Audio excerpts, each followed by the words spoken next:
অৰুণোদয় 0.1 সৰকাৰ গঠন হওয়াৰ পিছত আমি অৰুণোদয় 0.2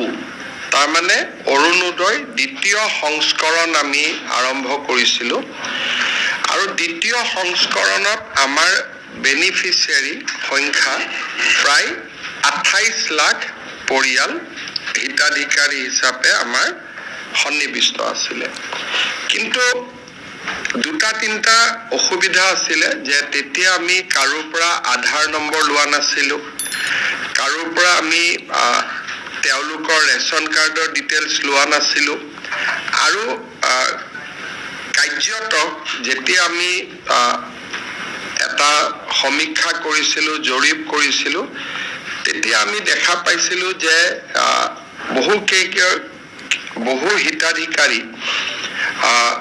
যি ধৰণে গাঁৱত আমি পাব লাগে তেনেকে আমি পাব পৰা নাছিলো বা কিছুমান হিতাধিকাৰী হিচাপে যি যোগ্য নহয় তেওঁলোক হিতাধিকাৰী হৈ আছিল আৰু এবাৰ মই আপোনালোকক কৈছিলো যে বহুত চৰকাৰী কৰ্মচাৰীও অৰুণোদয় লৈ আছিল সেইকাৰণে আমি যেতিয়া অৰুণোদয় 3 আঁচনিটো আমি আৰম্ভ কৰিলো তেতিয়া তাক আমি সম্পূৰ্ণ ব্যৱস্থিত কৰিলো আমি প্ৰথম বাৰৰ বাবে অসমৰ প্ৰত্যেকটো পুলিং বুথৰ জনসংখ্যা অনুসৰি আমি অৰুণোদয় আঁচনি হিতাধিকাৰী নিৰ্বাচিত কৰিব কলো আৰু যোৱা 6 মাহ ধৰি এটা দীঘলীয়া প্ৰক্ৰিয়া আমাৰ গাঁওসমূহত চলি থাকিলে আৰু এতিয়া প্ৰত্যেকজন অৰুণোদয় হিতাধিকাৰী যেটো পইণ্ট 3 ৰ কাৰণে নিৰ্বাচিত হৈছে তেওঁলোক আধাৰৰ সৈতে জড়িত এপিক কাৰ্ডৰ সৈতে জড়িত আৰু গোটেই অসমৰ শেষ পুলিং বুথটোৰ যদি একেবাৰে ডিমা হাছাও পাহাৰৰ মাজত আছে সেই পুলিং বুথটোৰ পৰাও হিতাধিকাৰী আমি নিৰ্বাচিত কৰিব পাৰিছো বিটিএডিক বাদ দি বিটিএডিত প্ৰক্ৰিয়াটো এতিয়াও চলি আছে আমাৰ সৰ্বমুঠ অৰুণোদয় হিতাধিকাৰী পৰিয়াল এবাৰ 40 লাখ হ'বগৈ বিটিএডিত প্ৰায় 6 লাখ হিতাধিকাৰী বাকি নন বিটিএডি অঞ্চলত 34 লাখ হিতাধিকাৰী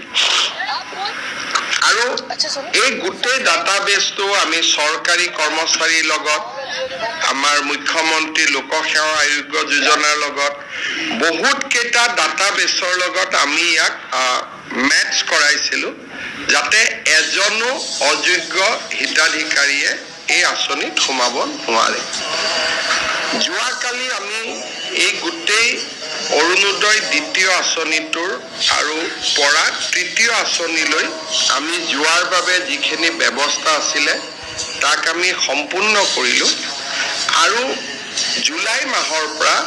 আমি অৰুণোদয় দ্বিতীয় আঁচনিটো আমি সামৰণি মাৰিলো এতিয়া গোটেই এই মাহটো আগষ্ট মাহটো আমাৰ নৱনিৰ্বাচিত পঞ্চায়তৰ প্ৰতিনিধিসকল বা জিলা উপায়ুক্তৰ প্ৰতিনিধি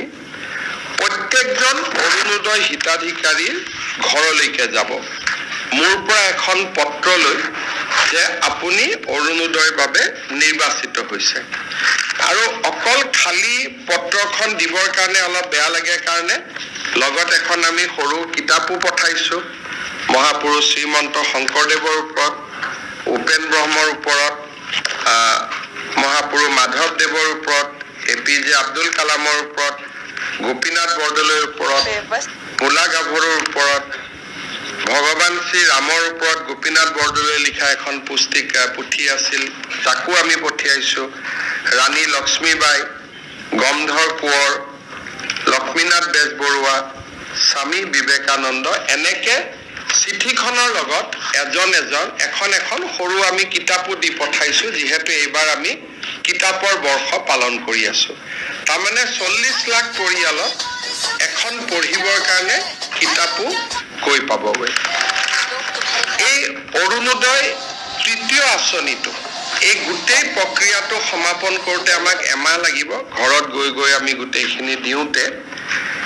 আগষ্ট মাহত অৰুণোদয় কোনেও নাপাব আমি ছেপ্টেম্বৰ মাহৰ 17 তাৰিখে প্ৰধানমন্ত্ৰী নৰেন্দ্ৰ মোদী ডাঙৰীয়াৰ জন্মদিনৰ দিনা উপজা দিনৰ দিনা আমি অৰুণোদয় তৃতীয় আঁচনিটো আনুষ্ঠানিকভাৱে আৰম্ভ কৰিম আৰু অসমৰ ইতিহাসত 40 লাখ পৰিয়ালক সামৰি কেতিয়াও আগতে এনেকুৱা কোনো আঁচনি গ্ৰহণ কৰা হোৱা নাছিল আৰু এইবাৰ আঁচনিটো লৈ আমি প্ৰত্যেক ঘৰ মানুহৰ দুৱাৰ মুখত গৈ আমি উপস্থিত হ'ম যে আপুনি অৰুণোদয় পাইছে এইবাৰৰ পৰা প্ৰত্যেকটো ব্লকত এজন অৰুণোদয় সহায়ক থাকিব কেতিয়াবা যদি কাবাৰ KYC হোৱা নাই কেতিয়াবা কোনোবাই টকাটো যোৱা নাই তেওঁলোকে অভিযোগ দিব পাৰিব আৰু এটা পৰ্টেলো মুকলি হৈ থাকিব য'ত নেকি কোনোবাই চৰকাৰী চাকৰি আদি পালে নিজক অৰুণোদয়ৰ পৰা অপ্ট আউট কৰিব পাৰিব এই চিঠিখনৰ লগত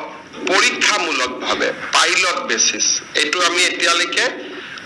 স্থায়িত্ব দিয়া নাই পৰীক্ষামূলকভাৱে আমি এটা আঁচনি আৰম্ভ কৰিছো যে 100 টকাৰ ৰাজ ढूंढ रहे हो अपने बच्चों के लिए लाइफ पार्टनर तो जीवनसाथी.com